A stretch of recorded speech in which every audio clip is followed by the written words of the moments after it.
It was a thunderstorm that would shake the foundations of my life. Not literally, but figuratively. And it started with a knock on my door. On the other side stood two identical, terrified little girls, soaked to the bone. I did the only thing a decent person could do. I let them in.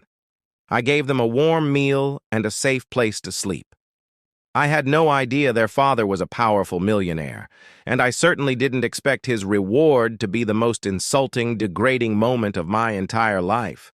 But what he didn't know was that his arrogance had just signed a check his ego couldn't cash. Have you ever done something genuinely kind, from the heart, only to have it thrown back in your face by someone who only sees the world in dollar signs? That feeling of being disrespected, of being made to feel small? It's a special kind of hurt. If you know that feeling, hit that like button. Subscribe if you believe that true character will always win out in the end. This is a story about the night kindness met karma. My name is Leo, and 3 years ago, my life was my daughter Mia. After her mom left, it was just the two of us against the world.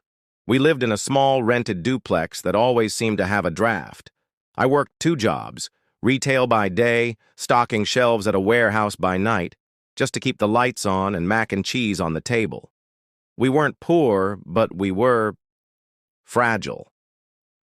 One missed paycheck away from disaster, but we had love. Our home was filled with it, with crayon drawings taped to the fridge and movie nights on a second-hand couch. We were rich where it counted. One night, a vicious storm rolled in, the kind that makes the windows rattle. Mia was already asleep, and I was dozing off on the couch when I heard it. Not thunder, a knock, faint, hesitant. I opened the door to a sight that broke my heart. 2 little girls, maybe 7 or 8 years old, identical twins. They were drenched, their fancy little dresses plastered to their skin, their hair dripping. They were shivering, clutching each other's hands, their eyes wide with pure, unadulterated fear. "Hello?" I said, kneeling down to their level. "Are you okay? Where are your parents?" The one on the left, a little braver, stammered, We got lost. Our nanny was walking us home from the park, and we ran after a dog, and we can't find our house. It's big and white with a fountain." Big and white with a fountain. They were from the gated community on the hill, Crestwood Manor, a world away from my little neighborhood. My dad instincts kicked in immediately. Come in, you must be freezing." I ushered them inside, grabbing every towel we owned. I got them dry, gave them some of Mia's old pajamas, a little worn, but clean and warm. I microwaved some milk and made them hot chocolate the best I could, with little marshmallows. Their eyes lit up. They told me their names were Sophia and Chloe. I tried calling the number they haltingly gave me. No answer. The storm was too bad to drive around, so I did the only thing I could.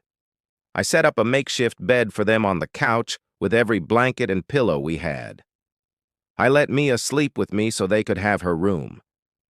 The next morning, the storm had passed. The sun was out, and so was a sleek, black luxury SUV that screeched to a halt in front of my house. A man erupted from the driver's side. He was tall, dressed in a tailored suit that probably cost more than my car. His face was a mask of frantic anger, not concern. He didn't knock. He practically shouldered the door open.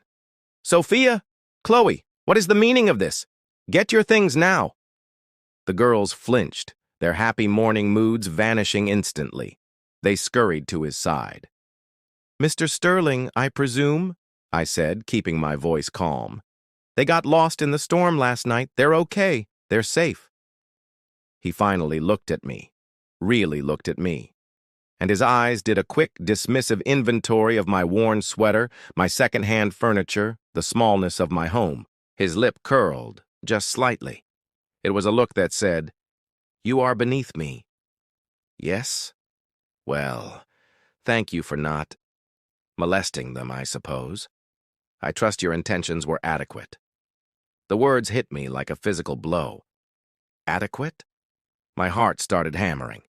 He reached into his inner jacket pocket and pulled out a checkbook. He scribbled on it, tore off the check, and held it out between two fingers like he was handing a tissue to a beggar. "This should cover your, hospitality. Now we're done here. Girls, to the car." He didn't wait for a response. He just turned and left, herding his daughters away. I stood there, frozen, in the doorway of my own home, holding the check. I looked down. It was for $500. And in the memo line, he had written a single word: babysitting. $500. For him, it was pocket change. For me, it was a week's groceries. But in that moment, it felt like the most insulting, degrading thing I had ever seen. He had taken an act of basic human decency and turned it into a transaction. He'd reduced my compassion, my worry, my care for his terrified children, to a line item on his expense report. The paper felt filthy in my hand. My face burned with a humiliation so deep it made me nauseous. He didn't see a good Samaritan. He saw the help. He saw someone so far beneath him that he could throw money at me and make the entire inconvenient episode disappear. I crumpled the check in my fist. The anger that replaced the humiliation was cold, sharp, focused. He thought he could buy me. He thought his money gave him the right to treat people like commodities.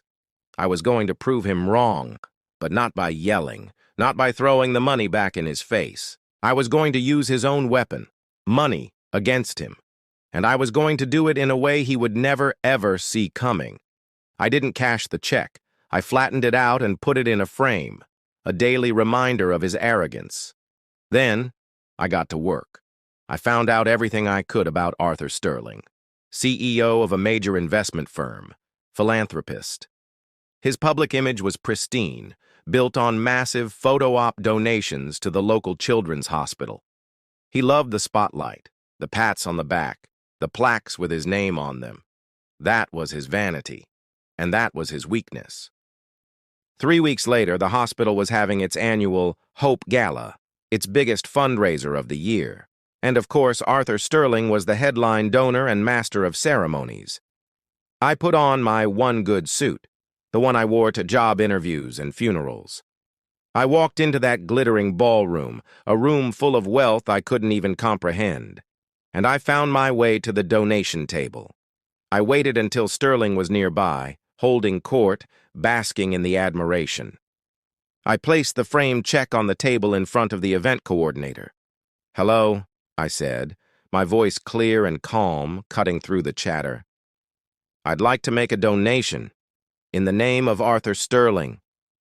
The coordinator looked confused. Then she looked down at the check in the frame. She saw the amount. She saw the memo. Babysitting. Her eyes went wide.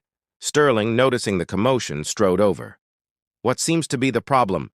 he began before his eyes landed on the check, on his own handwriting. His smug, polished face went slack with disbelief. Then it flushed a deep, furious red. "You! What is the meaning of this? This is a private event. It is. A wonderful event. And I'm here to pay forward your incredible generosity, Mr. Sterling. You see, when your daughters were lost, cold, and scared, you were kind enough to pay me for looking after them. But I believe some things are priceless. So I'm donating your babysitting fee to the children who need it most. In your name."